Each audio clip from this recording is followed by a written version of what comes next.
자, 그러면 이제 그럼으로 해가지고 개교의 동기를 보면, 자, 용신법을 어떻게 해야 되느냐? 진리적 종교의 신앙과 사실적 도덕의 훈련으로서 정신의 세력을 확장하고, 이게 용신법이죠.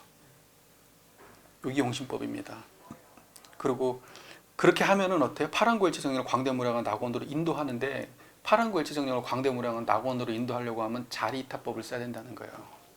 결국 진리적 종교의 신앙과 사실적 도덕의 훈련을 통해서 일체 중생한테 적용을 할 때는 항상 그게 자리타로 나와야 되는 거예요. 너무나 명백한 이야기죠. 명백한 이야기. 천지부모 동포 법률은 우리가 볼 때 동포원에서 핵심은 자리타죠. 천지부모 동포 법률 할 때 동포 법원의 핵심은 자리타. 사실은 뭐냐면 자리타의 정신이요, 사안에 깔려 있는 거예요. 대종사님께서 구분을 해서 쓰셨겠지만 사실 자리타 하나를 놓고 본다고 하면 천지와 관계 자리타죠.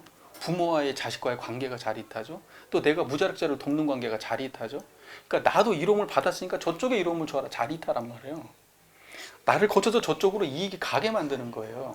그게 자리타의 모습이에요. 그 다음에 산업공상을 자리타로 하자는 건 그 동포원에 나오는 얘기고, 그 다음에 법률은 뭐예요? 공정한 법칙이에요. 인도적인 공정한 법칙. 그 공정함이 뭐냐? 나도 이롭고 남도 이로운 거예요. 이게 자리타가 공정한 거란 말이에요. 한쪽만 이롭고 한쪽은 일방적으로 저기 한다. 이건 자리타가 아니에요. 그러니까는 사은의 기본 베이스가 자리타란 말이에요. 자리타. 예. 우리가 하나만 꼽아라. 일생 우리가 삶 속에 적용할 거 하나를 한 문장을 뽑아라 그러면 자리타예요. 진리를 드러내는 성자의 취사를 보면 뭐냐? 그건 자리타의 기반인 거예요. 그럼 파란골제 생명을 광대무량한 낙원으로 인도하기 위해서 진리적 종교의 신앙과 사실적 도덕의 훈련을 하면 결국 뭐냐? 자리타예요. 자리타. 결국 자리타가 나와요. 그 사람의 판단은 자리타적 판단이고, 그 사람의 행위는 자리타적 행위예요. 그리고 그 사람의 내면은 자타가 두란인 자리예요. 그러니까 그렇게 나와. 그게 사막이에요. 사막은 자타가 두란인 자리. 그리고 공변된단 말 원불에서 많이 쓰는 거예요. 공심, 공도. 이 얘기 원불교에서 중요하잖아요. 그 다음에 그 일원상 이야기할 때 이렇게 표현하잖아요. 원만구족, 지공무사.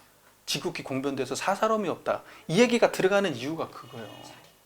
똑같은 진리를 해석하는데 대종사님 볼 때는 자리타로 보고 싶은 거예요. 공변됨으로 풀어야 이 세상에 사람들이 이익되는 게 너무나 명명백백한 거예요. 그러니까는 진리에다가 거기에다가 이름을 부여할 때 그 진리는 아무것도 없잖아요, 사실. 그래서 사람들이 공이다 이런 표현을 쓸 정도로 거기는 정말 사실은 뭐냐면 존재적으로 볼 때 뭐가 없어요. 그럼 거기다 어떤 이름을 붙일 수 있냐? 대종사님께서 지공무사하다고 얘기한 거예요. 지공무사하다 거기가. 그러므로 그 지공무사함으로 연마해라. 세상을 바라봐라. 그게 사리연구야. 12예를 바라볼 때도 지공무사함에 기준해라. 그리고 그 지공무사함에 판단한 걸 가지고 그 12예를 판단한 걸 가지고 정의불의를 판단해서 세상에 써라. 육군을 작용해라. 이게 작업지사란 말이에요. 그러니까 이게 원불교는 사막 자체가 완전히 그 공변됨의 나툼이에요. 다시 말해서 사막은 왜 있어야 되냐? 원불교는 수행 왜 하냐? 광대무량한 낙원 인도하기 위해서 수행하는 거예요. 원불교에서 수행할 때 행복하기 위해서, 편안하기 위해서, 돈 많이 벌기 위해서. 그러니까 사막 공부할 수가 없는 거예요. 지혜가 뭔지도 안 나오는 거고. 근데 얼마나 명명백백합니까? 아까 사은에서도 지공무사함으로 쫙 그 자리타법이 쫙 펼쳐지죠. 그 다음에 사막도 내용을 살펴보면은 대승적 수행 방법이에요. 대승에 기반한 수행 방법이라고요. 자리타. 자, 그러면 이제 넘어가 볼게요. 자, 그러니까 이제 이 대종사님께서 이제 결국은 이제 방식을, 용신법에 대한 이야기가 어떻게 나오느냐 그러면 진리적 종교의 신앙과 사실적 도덕의 훈련이에요. 그러니까 결국은 그 진리적 종교의 신앙이라고 하는 것은 사은사요. 사실적 도덕의 훈련이라고 하는 것은 사막팔조. 진리적 종교의 신앙은 사은사요인데, 그러면 사은사요를 진리적 종교의 신앙이라고 하는데 진리적 종교는 뭐냐? 그때 진리는 뭐냐는 거예요. 또 사실적 도덕의 훈련이라고 할 때 사실은 뭐냐는 거예요. 그러니까 진리와 사실, 이거에 기반한 종교가 원불교라는 거예요. 진리와 사실에 기반하지 않으면 그건 원불교가 아니에요. 원불교의 정체성이 시작부터 어긋나는 거예요. 그러니까 원불교에서는 기복을 하면 돼요, 안 돼요? 안 되지. 기복이라는 말 자체가 가진 의미가 인과에 부합하지 않는다는 거예요. 인과에 부합하지 않는 행위를 기복이라고 하는 거거든요. 선을 복을 줘야 복을 받고 죄를 지으면 죄를 받는 것이지. 어떻게 그다음에 지은 게 없으면 안 받는 거고 지은 게 많으면 안 받고 싶어도 받게 되는 거고 그것은 그것이 인과적 진리인데 그걸 무시해 버리고 나의 삶과 나의 행위는 아무것도 손댈 생각이 없고 그냥 하나 빌면 될 것처럼 이게 미신이란 말이죠. 그러면 그건 원불교에 맞냐? 안 맞다는 거예요. 원불교에서는 이런 요소를 하나도 남김없이 다 빼내버려야 돼요. 그동안에 우리가 너무나 기반이 약하고 우리가 생존 자체가 생존 자체가 어려워서 우리가 방편으로 써먹었다면 이제는 그러지 말자. 이제는 그런 거 빼내자. 아주 그냥 하나도 남김없이 빼내자. 정말 진짜 그게 대종사님의 본의에 맞다. 진리하고 진리적이고 사실적인 것만 원불교에서 추구해야 된다. 수행에 있어서는 반드시 사실적이어야 되고 신앙에 있어서는 반드시 진리적인 기준이 분명한 신앙을 해야 된다. 자, 그러면 진리가 뭐고 사실이 뭐냐? 진리가 이런 쌍짜리가 진리고 사실이 뭐냐? 이런 쌍짜리가 사실이에요. 여기에 기반하면 진리적 종교의 신앙이 되는 거예요. 이런 쌍에 기반하면. 이런 쌍에 기반하면 사실적 수행이 되는 거예요. 사실적 도덕의 훈련이 되는 거예요. 근데 이게 기반되지 않으면 이론 쌍짜리에 기반하지 않으면 진리적 종교의 신앙도 안 되고 사실적 도덕의 훈련도 안 되는 거예요. 그럼 이런 쌍이 왜 진리냐? 이런 쌍이 우리가 진리라고 해가지고 진리를 규정할 때 사전 찾아보면 이렇게 돼 있어요. 언제 어디서나 누구에게나 다 공통적으로 조금도 다르지 않게 적용되는 거. 그 인식에 있어서도 하나도 다르지 않아야 돼요. 그 보편적인 것을 진리라고 하는 거예요. 조금도 다르지 않아야 돼요. 그러니까 우리가 인식적으로도 다르지 않아야 되고 가치적으로도 다르지 않은 자리를 봐야 돼요. 그래야 그게 진리적인 거예요. 그러니까 원불교는 진리에 기반한 신앙이기 때문에 이 자리에 근거하지 않으면 원불교는 제대로 공부한 게 아니다. 이렇게 보는 게 명백한 얘기죠. 그러면 우리가 이 자리를 볼 때 이제 보시죠. 이론상이라고 하는 것은 뭐냐? 이론상이라고 하는 것은 법신불 이론상. 대종사님께서 앞에 수식어 법신불 붙여주셨잖아요. 법신불이라고 하는 것은 청정한 우리의 본래 마음을 법신불이라고 해요. 자성청정심. 우리의 본래성이 청정함을 확인하면 그 자리는 바로 법신불 자리다. 그거예요. 그 자리가 만법이 나오는 자리니까 우주만유의 본원인 자리니까 그래서 법신불이라고 그러는 거거든요. 법신불. 모든 것의 근원이 몸이에요. 그게 뭐냐? 이 청정한 이 자리가 모든 것의 근원인 몸이에요. 모든 만법을 드러내고 있는 그 근원된 자리란 말이죠. 그게 우주만유의 본원. 이렇게 표현되고 있는 거예요. 그러니까 우주만유의 본원. 이것의 신앙적인 의미, 과거 불교적인 그 인격성을 부여된 불교적으로 과거에 썼던 그 의미가 뭐냐면 법신불이에요. 그 법신불을 원불교적으로 표현하면 우주만유의 본원이에요. 그리고 그것을 선적인 의미로 표현하면 자성청정심이다 그러는 거예요. 자성청정심이다. 그러니까는 우리의 본래 청정함이 그대로 신앙의 대상이 되는 거예요. 그게 바로 진짜 부처거든요. 왜 이게 진리적이냐고 했냐면 예전에는 불상을 모셔놓고 빌어봤는데 거기서 복을 달라고 빌어보니까 복이 안 나오거든. 수도 없이 많은 사람이 빌었는데 특정한 사람들은 받아. 그래갖고 그 특정하게 된 사람들을 확대해가지고 마치 모두가 다 될 것처럼 환상을 심어가지고 오만 장엄을 다했고 사람들한테 홍보를 열심히 하시죠.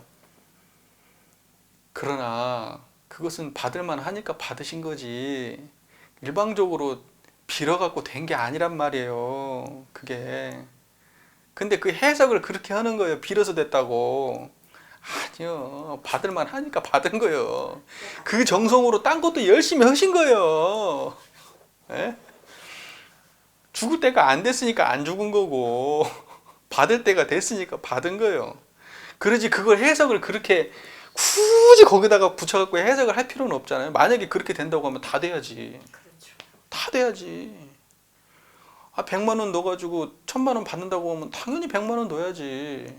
1000만 원 넣어가지고 10억 번다고 하면 집이라도 팔아야지. 근데 그렇게 해서 되느냐? 안 돼요. 진리적이지 않다고요. 진리적이지 않다는 건 인과적이지 않다는 거예요. 인과적이지 않다는 건 뭐 때문에 인과적이지 않느냐? 청정하지 않다는 거예요. 왜 청정하지 않으면 인과적이지 않느냐? 청정하지 않으니까 있는 그대로 안 보니까 왜곡해서 해석하니까 문제가 되는 거예요. 청정함이라고 하는 것은 있는 것을 있는 그대로 보는 거예요. 그러니까 인과를 그대로 보는 거란 말이에요. 그게 청정함이 공덕이에요. 그래서 우리가 법신부를 신앙의 대상으로 딱 모시면요, 그냥 있는 걸 있는 그대로 봐. 내가 내가 왜 복이 없는지 알게 되는 거예요. 내 언행을 이렇게 하고 있고, 내 마음을 이렇게 쓰고 있고, 내가 이렇게 관계를 위해서 노력하지 않으니 당연히 내가 복이 없지. 이것을 철두철미하게 조금도 의심하지 않고 받아들일 수 있는 것이 뭐냐? 신앙의 대상을 똑바로 세웠기 때문이에요. 그게 바로 신앙이 주는 공덕이란 말이죠. 그렇게 되면 어떻게 해야 되냐? 내가 보은하며 살아야 되겠구나. 내가 은혜를 알고 살아야 되겠구나. 그 인과보응의 신학문이 그렇게 되니까. 그 법신불 결국은 뭐냐? 우리가 법신불 이런상을 모시고 제대로 모셨을 때 주어지는 공덕인 거예요. 그러지 내가 짓지 않은 것을 준다? 그러면 이런상의 신학 아니야 그건. 법신불을 모시고 뭐 우주만유의 본원자리를 모시는 그런 신앙이 아니지. 우리가 우주만유의 본원을 모셨는데 내가 본원이고, 그러면 죄도 여기서 나갔고 복도 여기서 나가고 선도 여기서 나가고 악도 여기서 나갔지 딴 데서 나오나? 아니란 말이죠. 그것을 알게 해주려면 뭘 알아야 되냐? 청정한 자리를 의지를 해봐야 알아요. 그걸 내 욕심이 하나 없이 녹아버린 자리를 내가 만나야 알아요. 그걸 욕심이 꽉 차가지고 만난 놈들은 전부 다 왜곡됩니다. 다 기복이에요.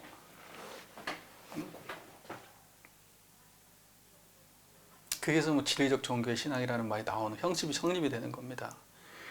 얼마나 이게 합리적인 이야기입니까?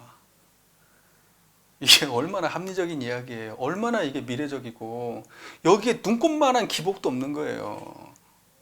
그러니까 진리적 종교의 신앙이 결국 우리 그 교리도에 보면은 그 인과봉의 신학문이 되어 있잖아요. 그 인과봉의 신학문이 성립되려고 그러면 법신불 이론상을 신앙의 대상으로 모셔야 성립이 되잖아요.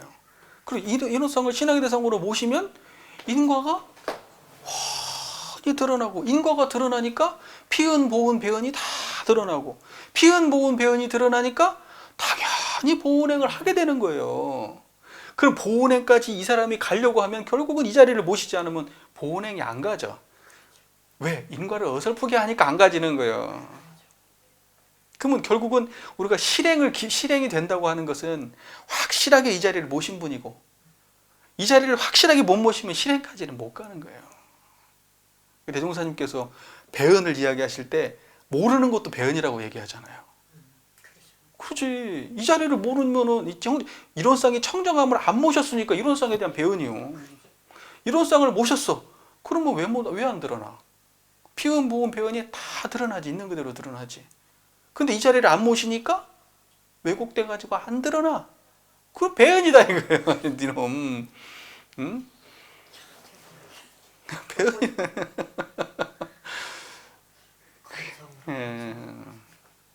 그러니까는 진리적 종교의 신앙이라는 건 결국은 이론상에 기반한, 이론상에 기반해서 인과가 환히 밝아지고, 인과가 환히 밝아지니까 세상을 어떻게 내가 피은, 보은, 배은을 환히 알게 되고, 피은, 보은, 배은을 환히 알게 되니까 보은행을 하게 되고, 보은행을 환히 알게 되니까 복이 넘쳐나는 거예요. 그게 아주 그냥 너무나 그냥 명명백백하고 너무 단순 명료하자는 얘기단 말이에요. 진리적이라는 게 그런 걸 진리적이라고 하는 거예요. 진리적이라고 하는 게. 인과적 과정이 명백하지 않으면 그건 진리적이라고 얘기하면 안 돼요. 인과 과정이 너무 선명하게 드러났을 때 그게 진리적인 거예요. 그렇게 되면 나중에 어떻게 되냐? 세상을 갖다가 평등하게 만들어야 되겠구나. 사요, 자력양성, 지자본이, 타전여교육, 공도자 숭배.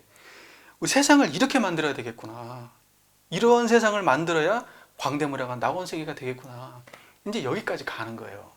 여기까지. 그러니까 이 청정한 이 법신불 자리가 하는 일이에요. 그게. 그 자리가 들어가면 당연히 그런 일을 하게 되는 거예요. 대동사님이 그 자리를 드러내셨기 때문에 교법을 피신 거고 평생을 투자하신 거예요. 여기에. 당신도 이런 어떠한 그 기준이 서지 않으셨겠어요? 깨달음을 보고 나니까 자타가 둘이 아니고 세상이 청정하고, 세상이 청정하니까 모든 인과가 훤히 드러나고, 인과가 훤히 드러나니까 어떻게 하면 나쁘고 어떻게 하면 좋은지 훤히 알겠고, 그걸 훤히 알겠으니까 가만히 있을 수가 없는 거 아닙니까? 세상 사람들한테 알려야 되겠다, 내가 실제적으로 복락을 구해봐야 되겠다, 그러면서 오자마자 댐부터 막으시잖아요. 댐 막았다는 게 그 뭐죠 그거? 방어공사 하시잖아요. 대종사님은 그냥 그렇게 하신 거예요. 우리는 지금 기복이 얼마나 우리 교단에 많이 들어와 있는가 몰라요. 진짜 많죠. 정신 차려야 돼요. 정신 차려야 돼요. 교단이 만약에 망했다고 하면, 교단이 계속 뭔가 쪼그라진다고 하면, 우리가 대종사님의 본의를 제대로나 알고 있는지 깊이 생각해 봐야 돼요. 대종사님께서 미래시대의 교법으로, 미래시대의 진리로 우리 교법을 내놨는데 왜 망가져? 왜? 주세불이라고 얘기했잖아요. 그리고 미래시대의 교법이라고 얘기하잖아요. 후천 5만 년을 책임질 교법이라고 얘기하잖아요. 근데 왜 쪼그라져? 왜 망가져? 잘못했으니까 망가지겠지. 아니면 대종사님이 사기꾼이거나 둘 중에 하나겠지. 대종사님 우리한테 사기쳤어요. 그러니까 안 되는 거야. 아니면 우리가 제대로 못해서 그런 거예요. 그럼 이렇게 물어보면 당연히 후자지. 당연히 후자지. 우리가 대종사님 어떻게 의심합니까? 이런 교법을 놓고. 대종사가 후천 개벽의 주세부림을 의심할 수가 없어요. 너무나 미래적이잖아요. 너무나 통정계적이고 너무나 그냥 진리적이잖아요. 여기에 미신이라고는 없다니까. 자, 그 다음에 이제 사실적 도덕의 훈련, 이렇게 얘기가 나와요. 자, 사실적 도덕이 뭘까요? 삼학팔조. 사실적 도덕의 훈련이라는 게 삼학팔조. 그러니까는 사실적이라는 게 뭐냐? 그냥 모든 사람들이 똑같이 경험되는 사실이라는 거예요. 저 사람 다르고 나 다르면 그건 사실 아니에요. 그건 그냥 네 혼자 아는 거죠. 사실이라고 하는 것은 나와 모든 사람들과, 모든 사람이라는 건 과거의 사람부터 시작해가지고 저 미래의 사람부터 시작해가지고 문화적인 그런 이쪽 사람들과 저쪽 서양 사람들하고 저쪽 아랍 사람들과 동남아 사람들과 이런 모든 사람들을 다 통틀어서 계급이 있건 계급이 높건 계급이 낮건, 돈이 있건 돈이 없건, 건강이 좋건 건강이 나쁘건, 남자건 여자건, 황인이건 백인이건 흑인이건, 그런 거하고 아무 관계없이 다 통하는 공통분모가 있냐는 거예요. 그것이 사실인데 그렇게 해야 그걸 사실이라고 얘기할 수 있는데, 그럼 그거 사실은 뭐냐? 이런 쌍짜리가 사실이라는 거예요. 이런 쌍짜리가. 그 자리는 모두가 눈꽃만큼도 다르지 않게 체험되는 자리이기 때문에 사실이라는 거예요. 만약에 그게 신분에 따라서, 돈에 따라서, 외모에 따라서, 능력에 따라서, 남자 여자 인종에 따라서, 문화에 따라서 달라지면은 그것은 사실적 도덕이 될 수가 없어요. 사실이 아니에요. 사실에 기반하지 않은 거예요, 그건. 자, 그러면 이 사실은 뭐냐? 이런 쌍짜리가 사실이에요. 왜 이런 쌍짜리가 사실이냐? 이런 쌍은 감정 나오기 전짜리니까요. 생각이 일어나기 전짜리니까요. 판단이 나오기 전짜리니까요. 가치가 일어나기 전짜리니까요. 우리가 그 모든 것의 전짜리, 그 모든 것의 전짜리로 들어가면 그 자리는 똑같은 체험을 하게 돼요. 생각이 나오거나 판단이 나오거나 가치가 나올 때는 천차만별로 나눠져요. 그러나 그것이 나눠지기 이전의 자리로 들어가면 그 자리는 눈꽃만큼도 안 다른 하나의 자리를 만나게 돼요. 그 자리가 사실적인 자리예요. 그 자리는 누구도 부정 못하는 자리예요.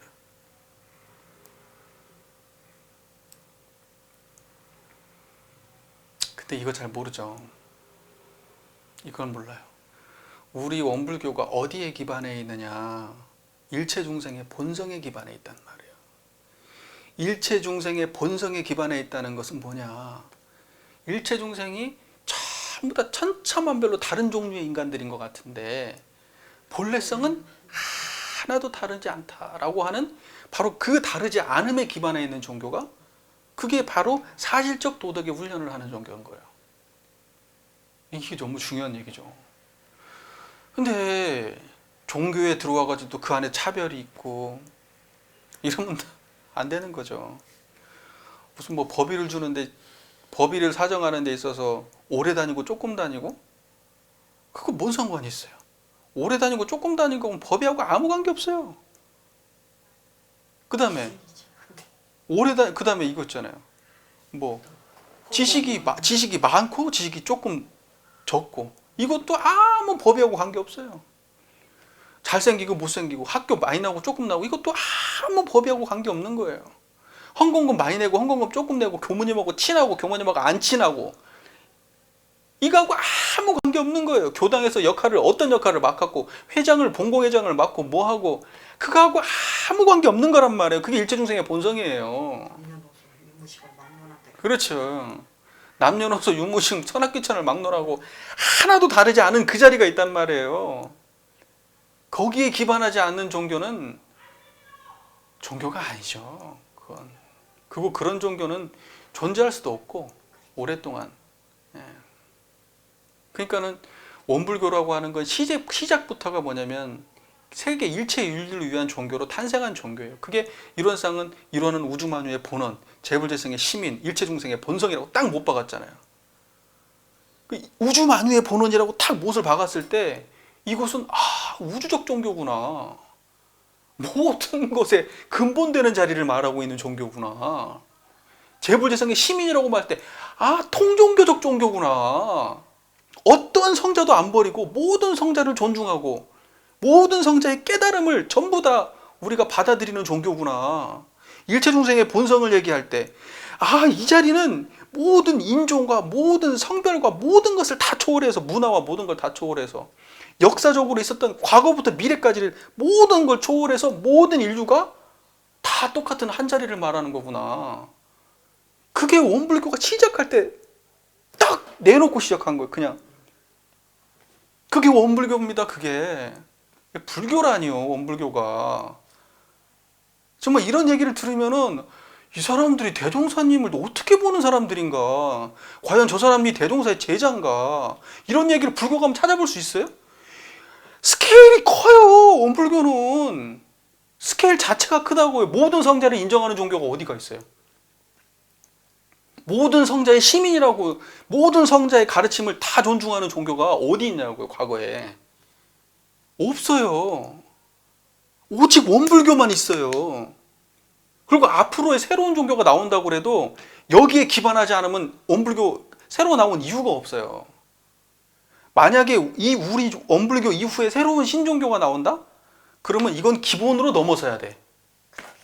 이거 못 넘어서면 나온 의미가 없어요. 왜? 이거 다 나와 있는데 여기 못 넘어서면 뭔 필요가 있어요? 그 정도 자부심도 없나? 아휴, 정말 얘기하자 보면 또 승질을 내. 이 성격이 원만하지가 않아가지고. 자, 그러니까 이제 이거예요. 사실적 도덕의 훈련이라고 하는 것은 그 자리에 기반하는 거라는 거예요. 자, 보세요. 자, 그 자리에 기반했다. 그 자리는 자타가 없는 자리다. 일체중생의 본성 자리는 자타가 없다.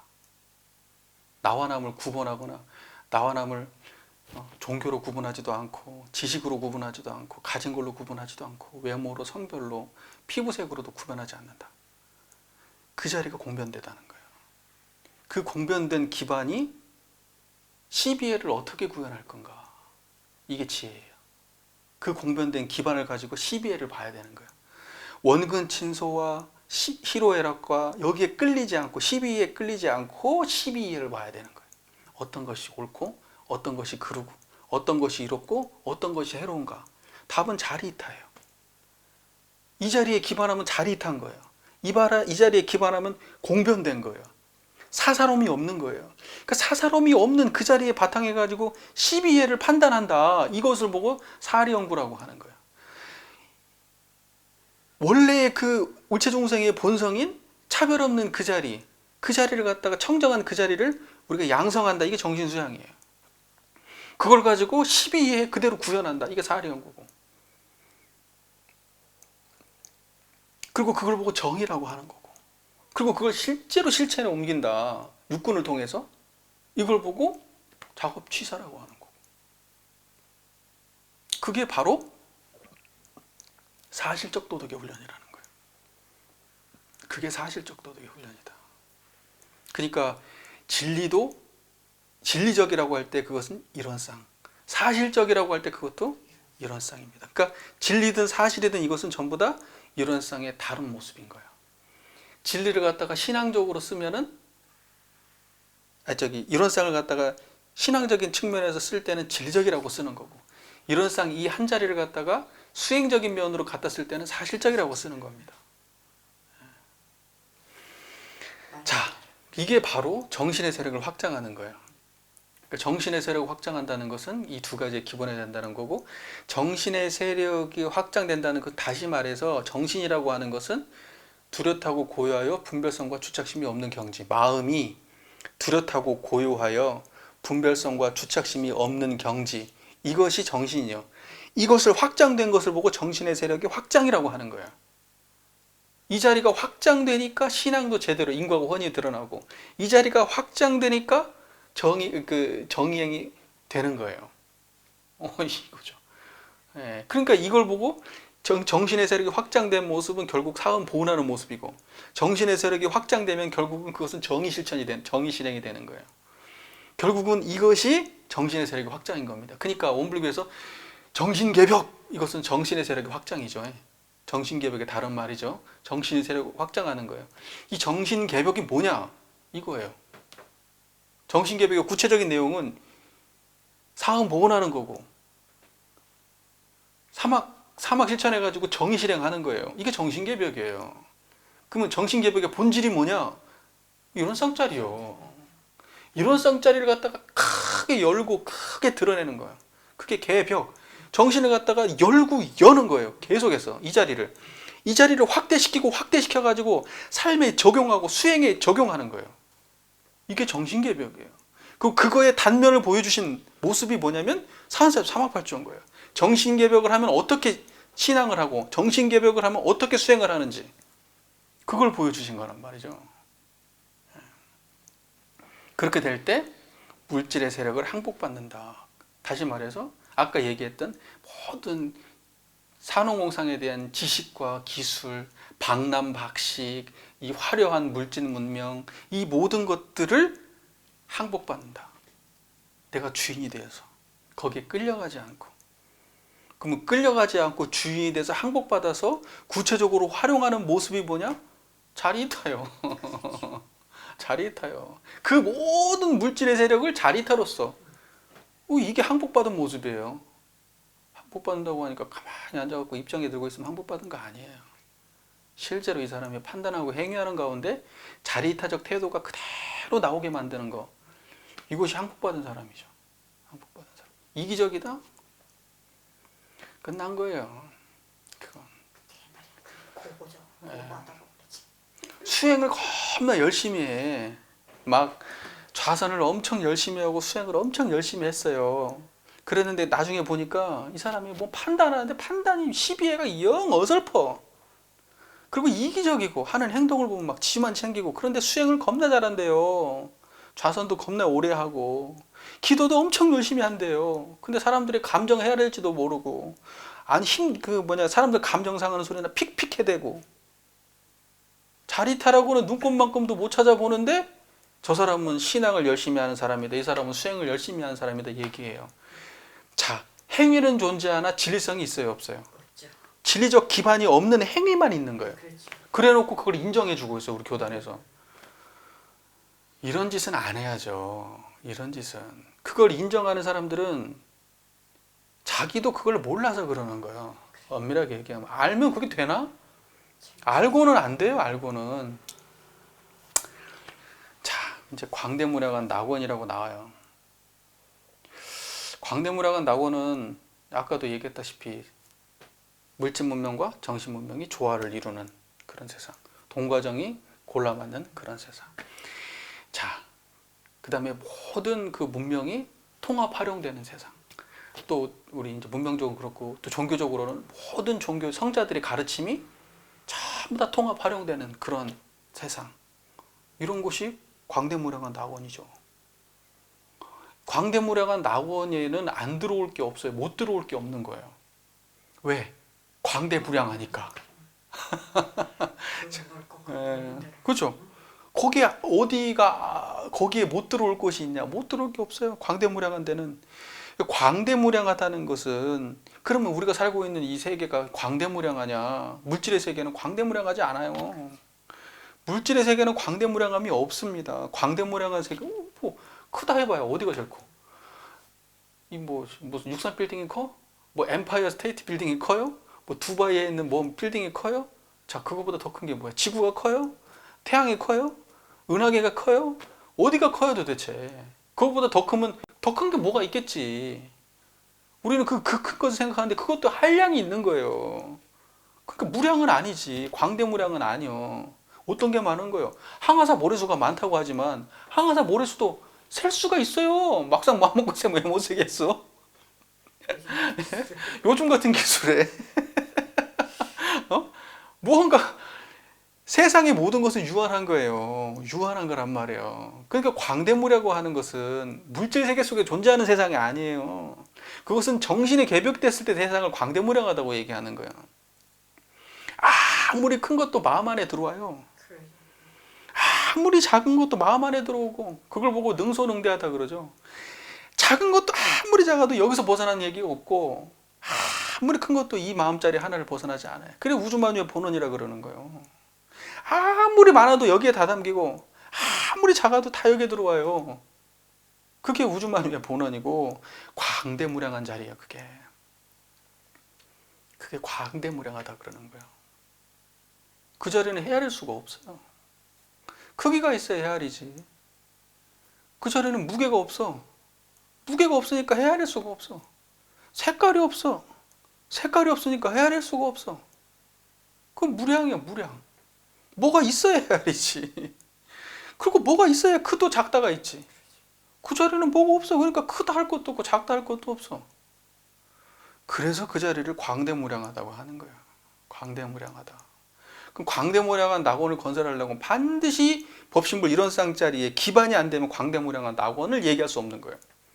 광대무량한 낙원을 이야기할 때 그 광대무량함은 반드시 온전함에, 이 온전한 이론상자리에 바탕했을 때 광대무량한 낙원이라고 얘기하는 거예요.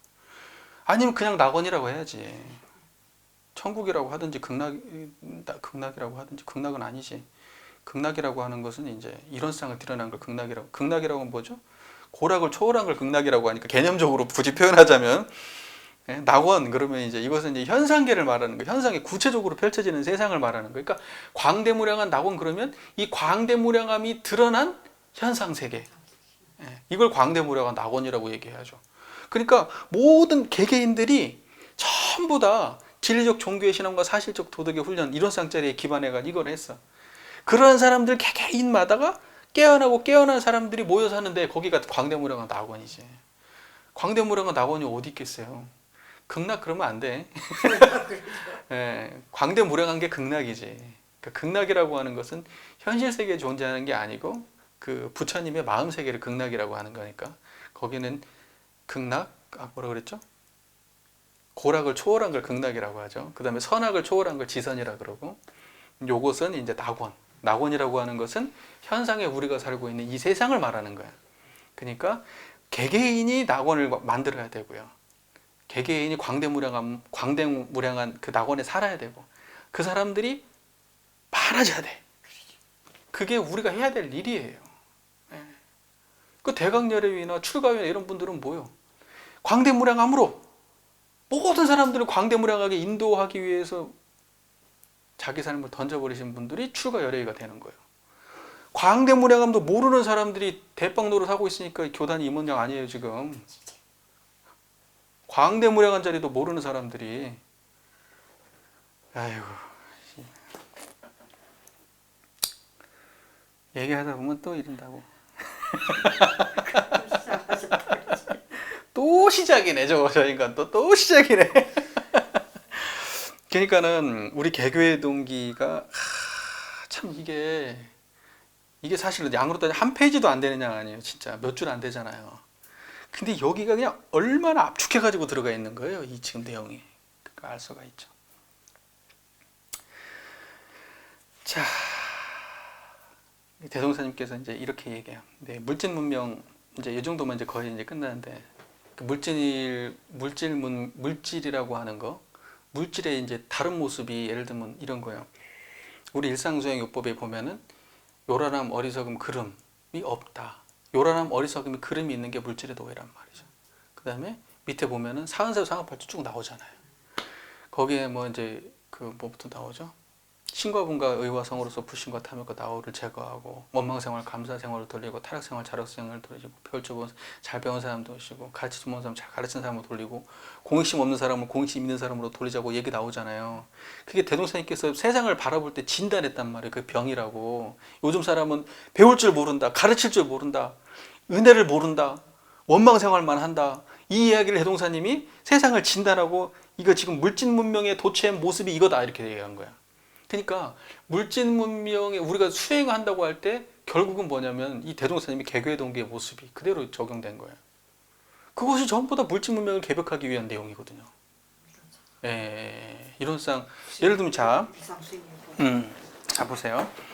대종경 교육품 34장 133쪽 여기를 한번 볼게요.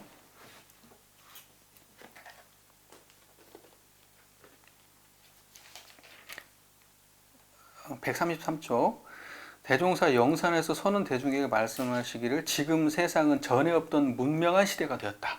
이렇게 시작합니다. 하나 우리는 한갓 그 밖으로 찬란하고 편리한 물질 문명에만 도취할 것이 아니라 마땅히 그에 따르는 결함과 장래의 영향이 어떨 것을 잘 생각해 보아야 할 것이니. 자 보세요. 물질 문명의 결함에 대해서 얘기한 거예요. 그죠? 물질 문명의 결함. 자, 지금 세상은 밖으로 문명의 도수 한층 나아갈수록 안으로 병맥의 근원이 깊어져 이것을 이대로 놓아두다가는 장차 구하지 못할 위경에 빠지게 될지라. 세도에 관심을 가진 사람들로 하여금 깊은 근심을 금하지 못하게 하는 바이니라. 그러면 지금 세상은 어떠한 병이 들었는가? 이렇게 시작합니다. 자, 그러니까 이 병은 왜 들었냐? 물질 문명 때문에 들었다는 거예요. 대종사님의 진단은. 물질 문명에 도취돼가지고 그 물질 문명에 따른 결함으로 인해서 병이 들었는데 그 병든 모습을 내가 지금부터 말해보겠다는 거죠. 첫 번째가 돈의 병. 제목만 얘기할게요. 양이 기니까. 두 번째가 원망병. 세 번째가 의뢰병. 네 번째가 배울 줄 모르는 병. 다섯 번째가 가르칠 줄 모르는 병. 여섯째가 공의심이 없는 병. 이 병은 왜 들었냐? 물질 문명 때문에 들었다는 거예요. 물질 문명 때문에 파생된 거라는 거예요. 대종사님 볼 때는. 그러니까 이런 진단은 대종사님의 독특한 진단인 거예요. 보통 보면 욕심 때문에 했다고 하거든. 불교에서는. 욕심이 모든 그 인간의 그 고통의 원인은 욕심이라고 보거든요. 그 고진멸도. 고가 있고. 고는 왜 생겼냐? 집착 때문에 있다. 집착은 어떻게든 그걸 갖다가 멸하면 그러면 멸하는 방법은 뭐냐? 팔정도 이렇게 얘기하는 거거든요.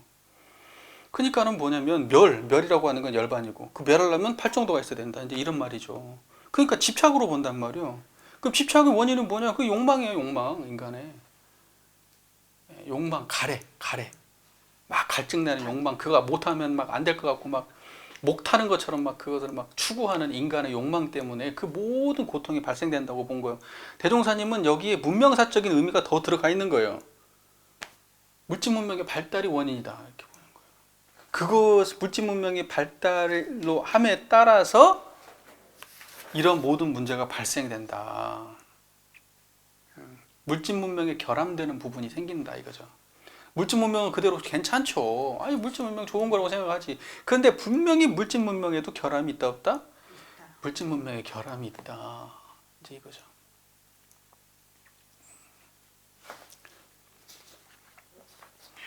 이게 이제 보면은 안도 여기 이제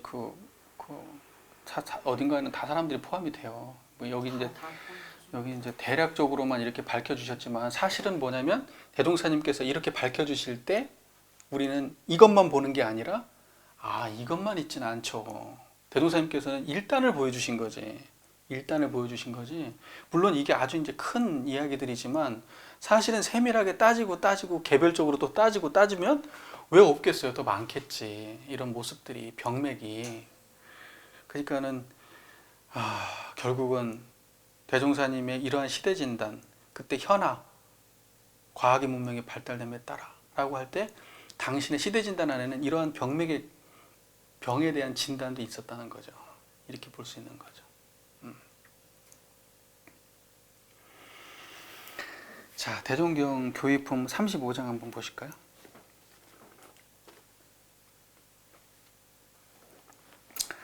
교의품 35장을 보면 그런즉 이 병들을 고치기로 할진대 무엇보다 먼저 도학을 장려하여 이렇게 나와요.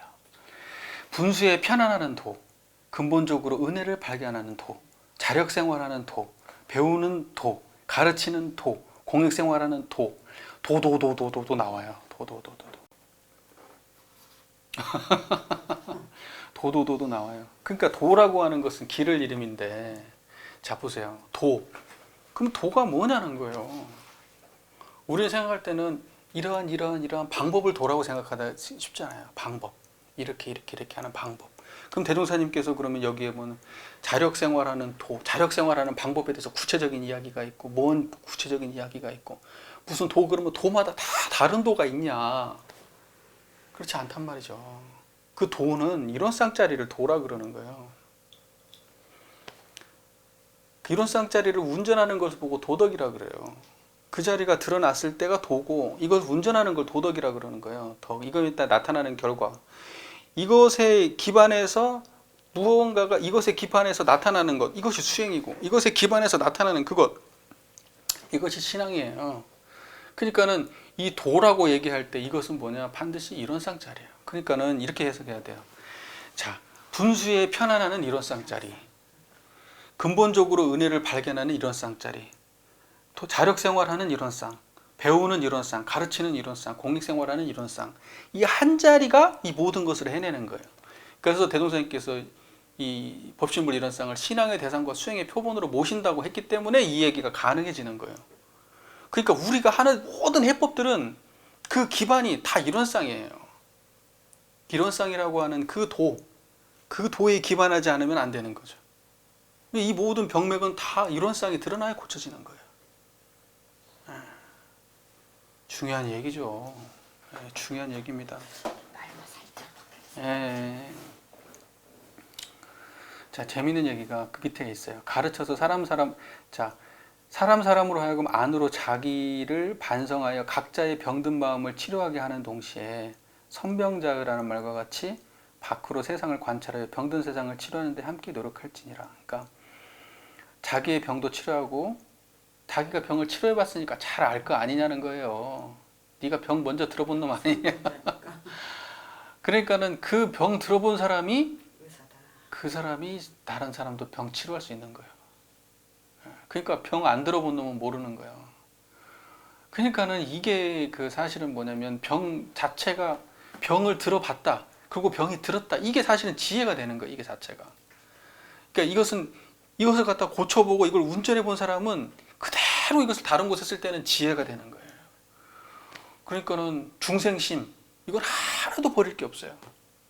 이론상으로 운전만 제대로 하면 이것은 전부 다 그대로 붙여야 지혜가 되는 거죠. 그래서 그런 말 있잖아요. 번뇌즉 보리.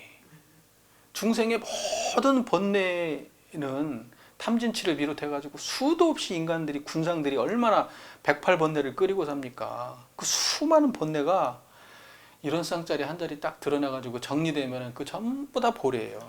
다 지혜가 됩니다. 또 그렇게 해석할 수도 있고, 그 수많은 번뇌가 드러나는 한 번뇌가 그냥 어디서 드러나느냐? 우주만유의 본원자리에서 드러나는 거예요. 우주만유의 본원자리에서 그 번뇌가 환히 드러나는 걸 알잖아요. 그러니까 이 상태를 이대로 표현하면 번뇌하고 보리가 찍혀 있는 거예요. 번뇌즉 보리. 그러니까는 모든 번뇌를 환히 알면은 그 자리가 그대로 보리예요. 번뇌를 알아차리는 순간 보리야. 그러니까 번뇌를 알지. 번뇌를 보리가 없이 어떻게 번뇌를 알아요? 그래서 번뇌즉 보리, 이렇게 또 설명을 할 수가 있어요. 그러니까 그렇게 돼야 다른 사람도 치료를 할 수가 있는 거죠. 다른 사람도. 지금 이 세상에 큰 병을 치료하는 큰 방문은 곧 우리 인생의 요도인 사은사유와 공부의 요도인 삼억팔조라. 그러죠. 그 방법을 딱 써줬는데 그게 공부의 요도 사은사유 삼억팔조라는 거예요. 그게. 이 법이 널리 세상에 보급된다면 세상은 자연 결함 없는 세계가 될 것이요. 사람들은 모두 불보살이 되어 다시 없는 이상의 천국에서 남녀노소가 다 같이 낙원을 수용하게 되리라. 대성스님께 결국은 불보살이 되어 다시 없는 이상의 천국에서 결국 불보살이 되어야 돼요. 불보살이 되어야 이 세상이 낙원이 되는 거예요. 모든 사람이. 그러니까는 우리가 이 세상을 좋게 만든다고 할 때 그 물리적으로 이렇게 바꾸자. 평등하지 못하니까 저걸 평등하게 뭔가를 바꾸자 하고 노력하는 건 다 좋으나 기반이 불보살이 안 되면 안 되는 거예요. 기반이 불보살이 확실해야 세상이 정말로 결함이 없게 되는 거거든요. 근데 사실은 뭐냐면 어떤 의지나 맹목적인 자기의 욕망이나 저것이 옳다고 생각하는 가치에 끌려가지고 무언가를 그것이 설사 옳은 일이라 하더라도 거기에 집착해서 무언가를 하는 사람들이 모여서 세상을 바꾼다고 하면 그것은 결함 있는 세상이에요. 그것은 오래 갈 수도 없고. 그러니까 진짜 결함 없는 그 낙원 세상을 만든다고 하는 것은 반드시 기반이 마음이 있어야 된다는 거죠. 마음에. 그게 다시 말해서 일원상짜리의 기반을 해야 된다는 거예요. 이런 게 정말 중요한 얘기예요. 그러니까는 우리는 겉으로 보는 세상에 투자해서는 안 돼. 그러니까 우리 교단에서 예를 들면 사회 활동을 지금 전개를 하고 있잖아요. 어디 외국에서도 지금 뭐 집도 짓고 있고 거기 뭐 병도 거기 의료도 지원하고 있고 우리 교단 안에서도 막 그 여러 가지 그 본공적인 사업을 하고 있고 또 지금 사회에서 지금 뭐 이렇게 지금 환경운동 같은 것도 하고 있고 다 하고 있잖아요. 근데 그 기반이 뭐여야 되는 거예요. 그 기반이. 우리가 그걸 하는 건 다 좋은 일이야. 그게 자리타적인 태도라고 그걸 모든 걸 할 수 있어요. 하지만 반드시 그거의 기반은 일원상짜리여야 된다는 거예요. 자기가 불보살의 태도가 되지 않고서는 그게 그 모든 활동이 사실은 온전하지 않아요. 그건 전부 다 결함을 가지고 하는 일이 된단 말이죠. 이 이야기가 너무 이상적으로 들릴지 모르겠지만 우리가 최소한 그것이 되려고 노력은 해야 되죠. 예. 그러니까는 환경운동을 할 때도 내 안에 불보살을 끊임없이 바라보면서 환경운동을 해야 되는 거고 내가 어디 의료 지원을 한다 그래도 내 안에 그 불보살을 항상 모시고 해야 되는 거죠. 내가 비판하고 있는 저 사람도 사실은 내가 교화의 대상이라는 것을 항상 잊어서는 안 되죠. 살인자도 교화의 대상이라는 걸 잊어서는 안 되고 우리는 그런 마음으로 대해야 되는 거죠. 내가 저 사람을 갖다가 감옥에 쳐넣을 수도 있고 욕을 할 수도 있고 심지어는 정말 때려 죽일지도 모르지만 그 모든 것이 모든 인류에서 필요하다면 내가 나를 희생할 수도 있겠지만 나의 기반은 저 사람도 원망하지 않는 데 있는 거예요. 그게 불보살이죠. 그래야 결함이 없는 거지. 우리가 옳은 일을 한다고 하면서 그 일에 몰입을 하다 보면 그렇지 않은 사람들을 적으로 돌려요. 그러면 우리는 옳은 일을 하면서 항상 반대쪽은 항상 그렇지 않은 사람을 끌고 다닌단 말이에요.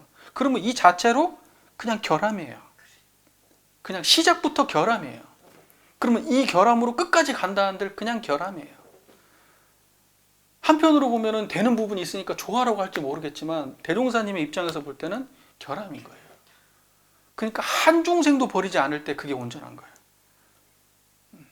모든 사람들이 그렇지 못하고 죄악으로 가는 사람들을 내가 측은지심으로 바라볼 수 있냐. 내가 정말 저 사람 나쁜 사람인데 그것마저도 내가 측은지심으로 바라볼 수 있냐. 정말 어려운 일이죠. 정말 어려운 일이죠. 그러니까 불보살 아무나 되는 거 아니죠. 일체 중생을 제도하기 위해서 천신만고 함지사지를 당할지라도 여한이 없을 정도로 그렇게 투신할 수 있는 정도 돼야 그게 되는 거지. 우리 같은 사람들은 절대 그게 안 돼요. 옳은 일을 하기 위해서는 반드시 저놈들은 나쁜 놈이라고 정의하지 않고서는 옳은 일을 갈 수가 없어요. 저만 해도 보세요. 저도 그냥 얼마나 나를 세웁니까? 저 하나를 놓고 보더라도. 교단 이렇게 하면 안 됩니다. 저런 놈들 때문에 안 됩니다. 저런 놈들 때문에 교단 안 됩니다라고 얘기하고 있잖아요. 저도. 그러니까 이게 결함이 있는 인간이에요. 결함이 있는 인간.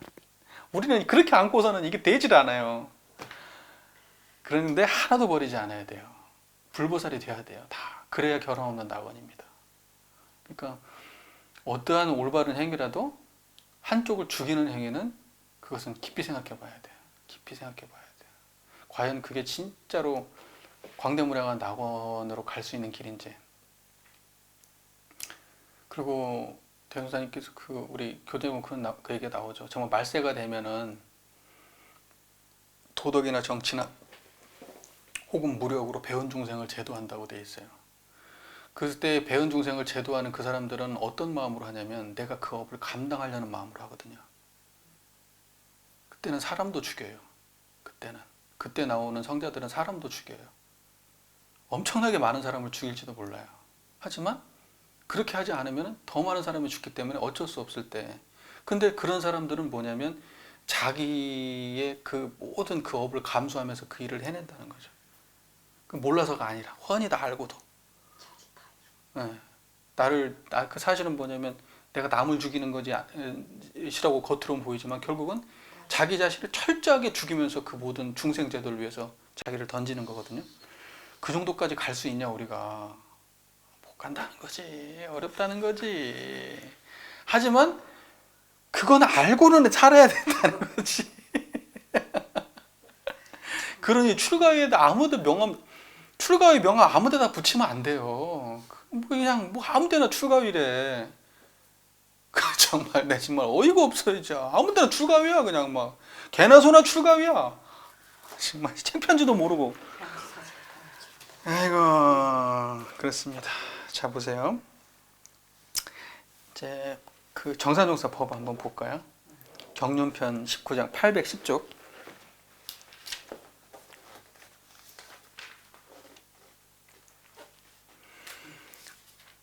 810쪽을 보면은 원기 42년 개교 경축식의 치사 시기를 자 이렇게 나와요.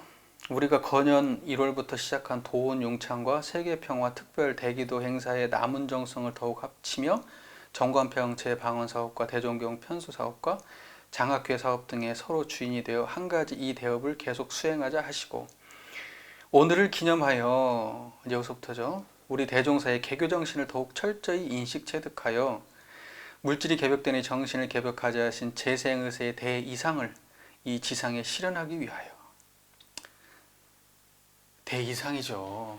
그 말 그대로 그 대이상을 이 지상에 실현하는 거예요. 그 말 그대로 각자가 먼저 각자의 정신 개벽에 노력하여. 먼저 시작이 이래요. 각자가 먼저 각자의 정신 개벽에 노력하여. 이게 뭐예요?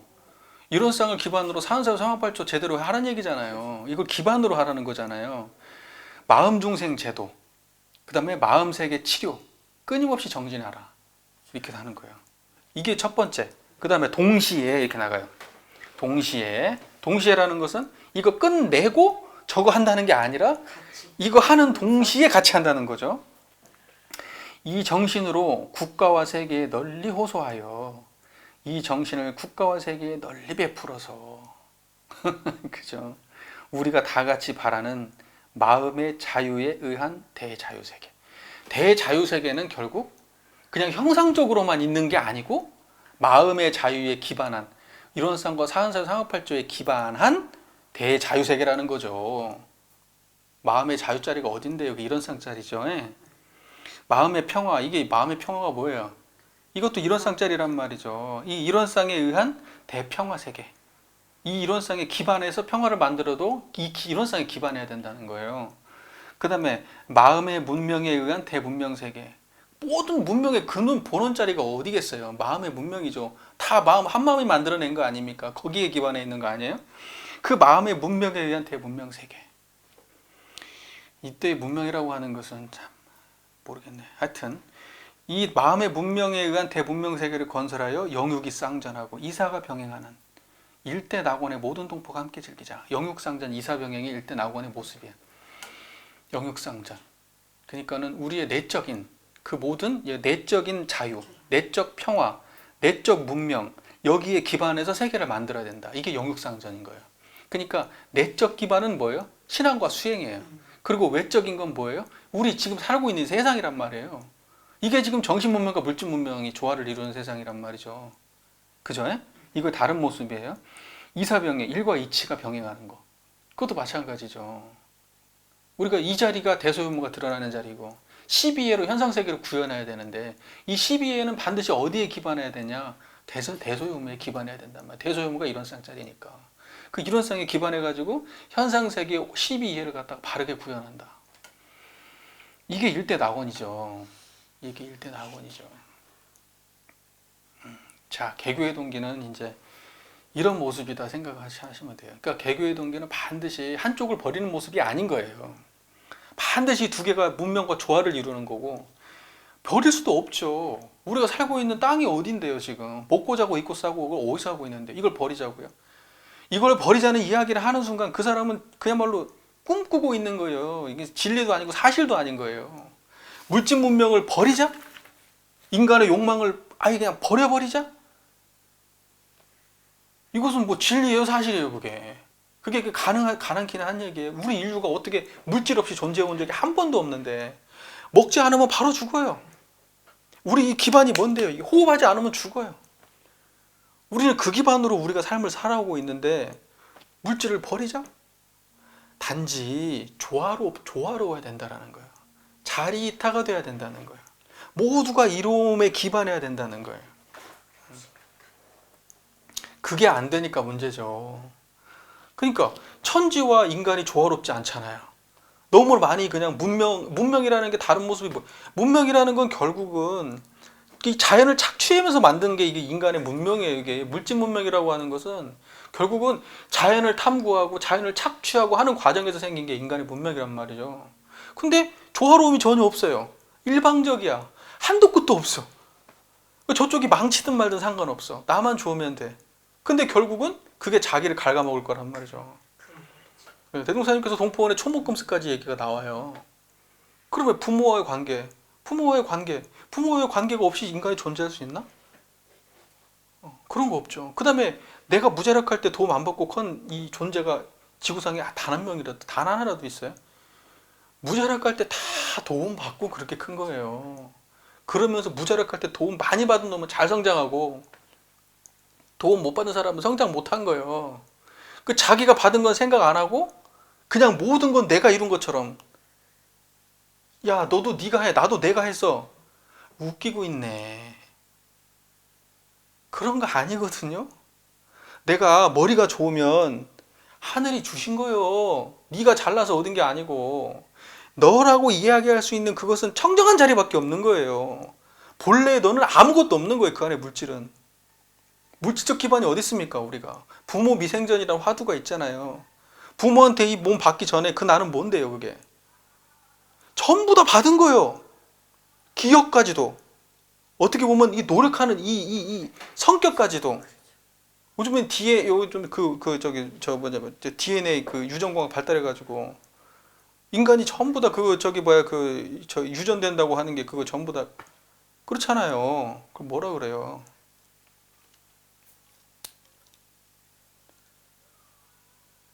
생각이 안 나네. 하여튼 그게 유전되는 거 아니에요. 인간의 DNA가 유전되는 거 아닙니까? 그러니까 이제 앞으로는 우리 윤회를 할 때 그것도 이제 DNA적 관점으로 이제 해석해야 될지도 몰라요. 대종사님이 지금 태어나셨으면 아마 그 부모하고 자녀 관계를 DNA로 해석하실 거예요 아마. 그러니까는 이제 앞으로 과학기술이 발달하면 그런 물질적 변화들은 충분히 많이 밝혀질 거예요. 어떻게 보면 인과라고 하는 것도 물질의 변화 속에 있는 거고 인간의 내적 물질 변화 속에 있는 거기 때문에 그것도 과학이 많이 발전할 거예요. 그건 심리학에서 많이 발전하고 있죠. 심리학에서 우리 내면의 그 성격에 대한 인과관계를 많이 밝히고 있잖아요. 그게 까르마죠. 까르마지 그게. 까르마가 뭔데 그냥. 성격이 까르마예요 그게. 그 사람의 감정 쓰는 거, 그 사람의 판단하는 거, 그 사람의 성격 쓰는 거 이런 게 전부 다 업이요. 그런 게. 그리고 그게 그냥 완전 지은바대로 온 거지 그게. 그렇죠. 예. 그러면 우리 인간이라는 게 있어. 그러면 인간이라고 하는 것이 처음부터 그러면 인간이라고 하는 것이 다 그러면 그 다는 물질적 기반이라는 게 원래 없는 존재예요. 부모 미생전 자리에서 보면. 그러나 우리가 부모의 몸을 받아서 태어나는 순간 우리는 한도 끝도 없는 수많은 은혜 속에서 내가 존재한 거예요. 내가 의사가 됐다, 내가 박사가 됐다, 내가 높은 고위직에 올랐다, 내가 돈을 많이 벌었다. 그게 수많은 동포와 천지부모 동포범들이 은혜 속에서 이루어진 일이에요. 그 중에서 많이 받은 놈이요. 많이 받은 놈은 많이 베풀어야지. 많이 보온해야지. 그래야 이 세상이 온전하게 돌아가는 거예요. 무조건 지가 했대? 이게 진리를 모르는 인간들이야. 이런 인간들이. 진리를 안다고 하면 그런 말을 못해요. 아, 내가 많이 받았구나. 내가 더 많이 베풀어야 되겠구나. 이런 생각을 하지. 지금 현재 우리가 잘나고 하는 사람들은 어떤 걸 기반으로 하는데 기억력 좋은 애들이 잘 먹고 잘 살아요. 근데 앞으로 기억력은 로봇가 다 대체할 거 아니에요, AI가. 그러면 걔네들 아무것도 아니에요, 이제. 이제 뭐 다른 스타일의 인간들이 이제 다음 세계를 또 정복하겠죠. 그렇기 때문에 그 물질적 기반이라고 하는 것은 그렇게 변하는 거예요, 시대에 따라서. 옛날에는 이런 사람들이 잘 먹고 잘 살았고, 옛날에 그 다음에 이런 사람이 잘 먹고 잘 살아. 변하는 거예요. 그럼 다음 세대는 어떻게 할 건데, 그러면? 다음 세대도 자기가 그 시대에 맞는 탁 능력을 가지고 태어날 것 같아요? 다음 시대 태어나도 이 세상이 똑같을 거지. 어? 그렇죠. 다음에 태어나는데 내가 그 물질 그 은혜 못 입고 다음 생에 태어나면 그러면 그때는 자기도 그러면 뭔 생각을 할 건데. 우리가 이 세상을 좋게 만들어야 되는 이유는 우리가 3세를 믿기 때문에 3세 인과를 이 생으로 끝나는 게 아니에요.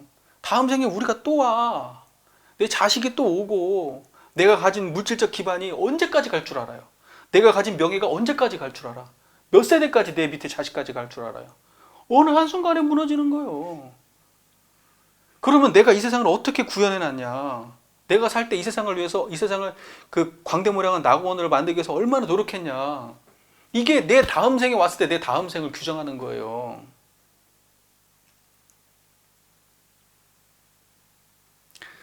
그만해야죠.